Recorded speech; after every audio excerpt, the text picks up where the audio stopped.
कैकेय पहुंचकर भरत अपने भाई शत्रुघ्न के साथ आनंद पूर्वक अपने दिन व्यतीत करने लगे। भरत के मामा अश्वपति उनसे उतना ही प्रेम करते थे जितना कि उनके पिता राजा दशरथ। मामा के इस स्नेह के कारण उन्हें यही लगता था मानो वे ननिहाल में न होकर अयोध्या में हों। इतने पर भी उन्हें समय समय पर अपने पिता का स्मरण हो आता था और वे उनके दर्शनों के लिए आतुर हो उठते थे। राजा दशरथ की भी यही दशा थी। यद्यपि राम और लक्ष्मण उनके पास रहते हुए सदैव उनकी सेवा में संलग्न रहते थे, फिर भी वे भरत और शत्रुघ्न से मिलने के लिए अनेक बार व्याकुल हो उठते थे। समय व्यतीत होने के साथ राम के सद्गुणों का निरंतर विस्तार होते जा रहा था। राजकाज से समय निकालकर आध्यात्मिक स्वाध्याय करते थे। वेदों का सांगोपांग अध्ययन करना और सूत्रों के रहस्यों का समझकर उन पर मनन करना उनका स्वभाव बन गया था। दुखियों पर दया और दुष्टों का दमन करने के लिए सदैव तत्पर रहते थे। वे जितने दयालु थे, उससे भी कई गुना कठोर वे दुष्टों को दंड देने में थे।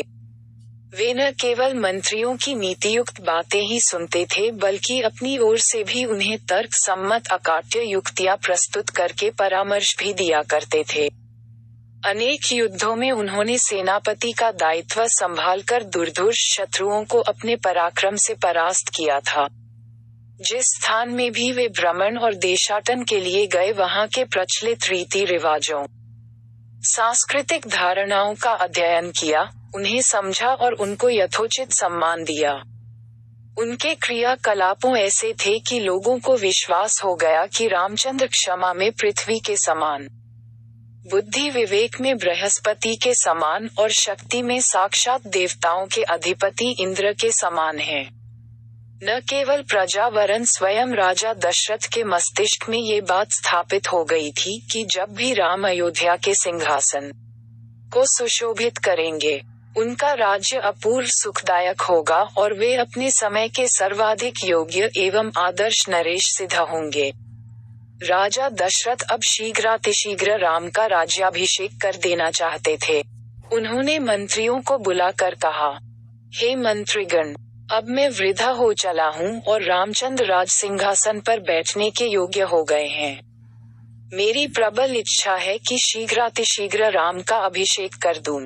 अपने इस विचार पर आप लोगों की सम्मति लेने के लिए ही मैंने आप लोगों को यहाँ पर बुलाया है। कृपया आप सभी अपनी सम्मति दीजिए। राजा दशरथ के इस प्रस्ताव को सभी मंत्रियों ने प्रसन्नतापूर्वक स्वीकार किया।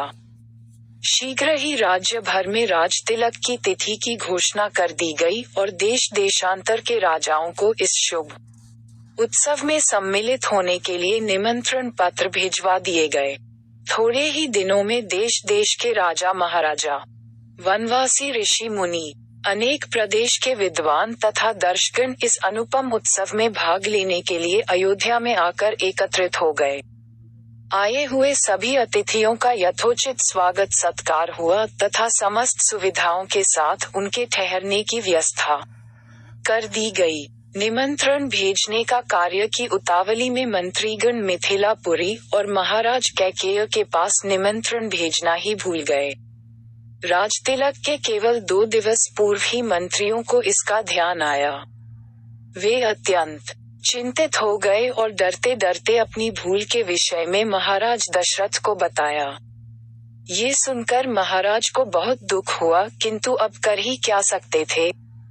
सभी अतिथि आ चुके थे, इसलिए राजतिलक की तिथि को टाला भी नहीं जा सकता था। अतएव वे बोले, अब जो हुआ सो हुआ, परंतु बात बड़ी अनुचित हुई है। अस्तु वे लोग घर के ही आदमी हैं, उन्हें बाद में सारी स्थिति समझाकर मना लिया जाएगा। अगर आपको वीडियो अच्छा लगा तो सब्सक्राइब करें और शेयर करें एजुकेशन स्टोरी।